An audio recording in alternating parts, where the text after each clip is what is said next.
Online class में आज हम लोग बीएड फर्स्ट ईयर के कुछ प्रश्नों पे हम लोग फोकस कर रहे हैं जो आप लोग के द्वारा पूछा गया है।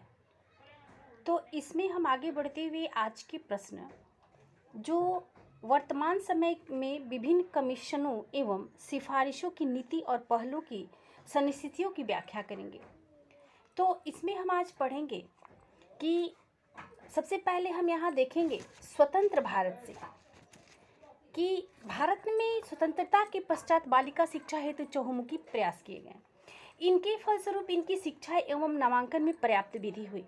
भारतीय जनमानस की मानसिकता में अब बालिका शिक्षा के प्रति परिवर्तन होने लगा और अब बालिकाओं को बालकों की समान ही शिक्षा प्रदान करने के प्रति प्रयासरत हुए। लेकिन संविधान लागू होने के पश्चात संविधान की धारा 45 में 6 से 14 वर्ष की आयु में सभी बालक बालिकाओं को अगले 10 वर्षों में अनिवार्य एवं निःशुल्क शिक्षा प्रदान करना शासन का दायित्व निश्चित किया गया। इन सरकारी प्रयासों के फलस्वरूप सन 1950 से 1952 तक बालिका शिक्षा का द्रुत गति से प्रसार हुआ, किंतु वर्ष 1952 और 55 के दौरान शिक्षा मद में कटौती करने का कारण जिला परिषदों ने अनेक बालिका विद्यालय कम कर दिए गए और अध्यापकों की छंटनी कर दी, जो बालिका शिक्षा के क्षेत्र में बड़ा ही पक्षपात था, है ना। तो द्वितीय पंचवर्षीय योजना 1955 से 61 में बालिका शिक्षा के क्षेत्र में फिर सुधार किया गया। अब ये पक्षपात जो है वो कैसा हुआ? राष्ट्रीय महिला शिक्षा समिति में हम देखते हैं क्या था कि केंद्रीय सरकार ने सन 1958 में श्रीमती दुर्गाबाई देशमुख की अध्यक्षता में महिला शिक्षा पर विचार करने हेतु एक समिति गठित की। इस समिति ने बालिका शिक्षा से संबंधित समस्याओं पर विचार कर अपनी रिपोर्ट में बालिका शिक्षा क्षेत्र के विभिन्न जो अभी निम्नलिखित सिफारिशें थी वो यहाँ पे हम देखेंगे उन्होंने प्रस्तुत की। पहला था केंद्र सरकार को सभी राज्यों में बालिका शिक्षा के विस्तार हेतु नीति निर्धारित करनी चाहिए और उनका क्रियान्वयन करने हेतु राज्य सरकारों को आर्थिक सहायता प्रदान करनी चाहिए, है ना।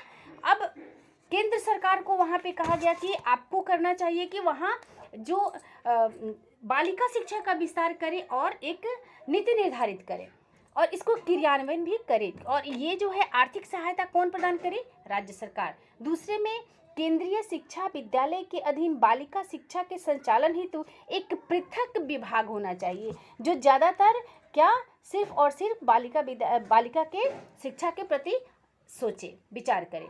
तीसरा में था कि बालिका शिक्षा को देश की प्रमुख समस्याओं में स्थान प्रदान करना चाहिए। चौथा, बालक एवं बालिका की शिक्षा के क्षेत्र में जो विषमता बनी हुई है उसे शीघ्र समाप्त किया जाना चाहिए। पांचवें में केंद्र सरकार को बालिका शिक्षा से संबंधित भार स्वयं वहन करना चाहिए और इसके प्रसार हेतु सुव्यवस्थित एवं संबद्ध योजना बनाकर निश्चित समय में इसे लागू करना चाहिए। छठे में था कि ग्रामीण क्षेत्रों में बालिका शिक्षा का भरसक प्रयास किया जाए जिसका सारा खर्च सरकार द्वारा उठाया जाए। सातवें में प्रत्येक राज्य में बालिका शिक्षा के प्रसार हेतु बालिका एवं स्त्री शिक्षा हेतु राज्य समितियां गठित की जाए। तो ये था कि जो राष्ट्रीय महिला शिक्षा समिति 58 में किया गया है ना, इसमें ये सारे नियम थे। जो अब राष्ट्रीय महिला शिक्षा परिषद ने क्या कहा, जिसका जो अभी जो हमने ऊपर पढ़ा तो उसके बाद जो राष्ट्रीय महिला शिक्षा परिषद है उसमें पाया गया कि जो केंद्रीय शिक्षा मंत्रालय ने राष्ट्रीय शिक्षा महिला समिति 1958 की सिफारिशें को अपनाते हुए सन 1959 में राष्ट्रीय महिला शिक्षा परिषद की स्थापना की और इसका सन 1964 में पुनर्गठन किया गया। जो राष्ट्रीय महिला शिक्षा परिषद ने बालिका शिक्षा के क्षेत्र में ये जो आगे हम वर्णन कर रहे हैं निम्नलिखित कार्य किए गए। इसमें पहला है कि महिला शिक्षा के पक्ष में लोकमत का निर्माण करने हेतु उचित उपाय सुझाना होगा। दूसरा था कि बालिका शिक्षा के क्षेत्र में होने वाली प्रगति का समय समय पर मूल्यांकन करना और भावी कार्यक्रम की प्रगति के बारे में सोचना। तीसरा में था बालिका शिक्षा से संबंधित समस्याओं पर विचार करने हेतु आवश्यकता अनुसार अनुसंधान, सर्वेक्षण एवं विचार गोष्ठियों के आयोजन हेतु केंद्र सरकार से सिफारिश करना। चौथे में था औपचारिक बालिका शिक्षा यानी विद्यालय और अनौपचारिक बालिका शिक्षा जो प्रौढ़ शिक्षा से संबंधित समस्याओं पर सरकार को परामर्श प्रदान करना। पांचवें में है कि बालिका शिक्षा के क्षेत्र में बालिकाओं की शिक्षा के प्रचार प्रसार एवं सुधार हेतु कार्यक्रमों, नीतियों, लक्ष्यों के विषय में सरकार को राय देना है, सुझाव देना है। छठवें में था कि बालिका शिक्षा के क्षेत्र में व्यक्तिगत प्रयोगार्थ विभिन्न उपाय सुझाए जाएं जो प्रयोग से हो। आगे है इसमें सिफारिशों में हंसा मेहता समिति जो 52 में गठित किया राष्ट्रीय महिला शिक्षा परिषद ने के उत्तरदायित्वों को निर्वाह करने के उद्देश्य से सन 1962 में हंसा मेहता समिति का गठन किया गया। इस समिति का मुख्य उद्देश्य विद्यालय स्तर पर बालक बालिकाओं के पाठ्यक्रमों में लैंगिक विभिन्नता संबंधी निर्णय लेना था। अब इन्होंने क्या क्या सुझाव दिए थे? इन्होंने सुझाव दिया, जो पहला है कि हंसा मेहता समिति का सुझाव था कि भारतीय समाज में लिंग के आधार पर विद्यालयी पाठ्यक्रमों में अंतर करने की आवश्यकता नहीं है। दूसरा था कि बालक एवं बालिकाओं के सामाजिक एवं मनोवैज्ञानिक कार्यों के अंतर के आधार पर पाठ्यक्रम में विभेद नहीं करना, और किंतु पाठ्यक्रम में विभिन्नता समाज के निर्माण कार्य में बाधा न बने ऐसा प्रयास भी करना होगा। अगला है कोठारी कमीशन जो 1964 और 66 के बीच जिन्होंने सुझाव दिए थे, तो उनमें उनकी क्या सुझाव थे कि बालिकाओं में अनिवार्य शिक्षा का प्रचार एवं प्रसार करने हेतु भारतीय संविधान द्वारा प्रतिपादित लक्ष्य की प्राप्ति हेतु विशेष ध्यान दिया जाए, और दूसरे नंबर पे है कि उच्च प्राथमिक स्तर पर बालिका शिक्षा हेतु अलग से विद्यालय की स्थापना किए जाए, और तीसरे नंबर पे इसमें कि बालिकाओं की मुफ्त पाठ्य पुस्तकें, लेखन सामग्री, वस्त्र आदि प्रदान कर उन्हें शिक्षा के प्रति उत्कृष्ट बनाया जा सके। चौथे पे था बालिकाओं को बालकों के प्राथमिक विद्यालयों में भेजने के लिए लोकमत का निर्माण करना, और पांचवे में 11 से 14 वर्ष की आयु के सभी बालिकाओं की अल्पकालीन शिक्षा का प्रबंध करना चाहिए। छठे में था बालिका शिक्षा के मार्ग में आने वाली बाधाओं को दूर करने हेतु ठोस कदम उठाए जाएं।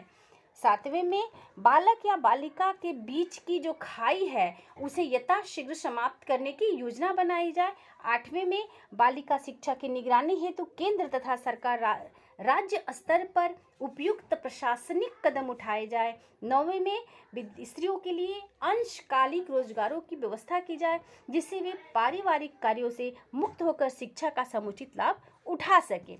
अगला था हमारी सिफारिश में, उसकी नीति थी राष्ट्रीय शिक्षा नीति जो हम लोग देखते हैं 1986 में, जिसमें स्वतंत्रता के पश्चात भारत बालिका शिक्षा के क्षेत्र में अनेक परिवर्तन हुए किंतु उनके परिणाम संतोषजनक नहीं रहे। राष्ट्रीय शिक्षा नीति 1986 ने यह महसूस किया कि तमाम प्रयासों के बावजूद वर्तमान शिक्षा प्रणाली महिलाओं की समानता के प्रति पर्याप्त भूमिका अदा नहीं कर सकी। राष्ट्रीय शिक्षा नीति ने बालिका की प्रगति हेतु आगे जो है निम्नलिखित जो है निर्देश जारी किए, जिसमें निर्देश नंबर 1 था कि 15 से 35 आयु वर्ग की महिलाओं के लिए सन 1995 तक प्रौढ़ शिक्षा का एक चरणबद्ध एवं संबद्ध कार्यक्रम किया जाए, और दूसरे नंबर पे था कि प्रारंभिक शिक्षा का बालिकाओं हेतु चरणबद्ध एवं संबद्ध कार्यक्रम हो। तीसरे पे लिंग मूलक विभाजन को शिक्षा में से समाप्त कर दिया जाए एवं गैर परंपरागत एवं आधुनिक काम धंधों में महिलाओं की भागीदारी सुनिश्चित की जाए। चौथे में महिलाओं की स्थिति में बुनियादी परिवर्तन लाने हेतु शिक्षा का उपयोग एवं एक साधन में जो किया जाए। अतीत से चली आ रही विकृतियों एवं विषमताओं को समाप्त करने के लिए शिक्षा व्यवस्था का स्पष्ट झुकाव महिलाओं के पक्ष में होगा। पांचवा, नए मूल्यों की स्थापना हेतु शिक्षण संस्थानों के सक्रिय सहयोग से पाठ्यक्रमों तथा पठन पाठन सामग्री की पुनर्रचना की जाएगी तथा अध्यापकों एवं प्रशासकों को पुनः प्रशिक्षण प्रदान किया जाएगा। आगे हम देखते हैं कुछ और जो सिफारिशें और नीतियां आई।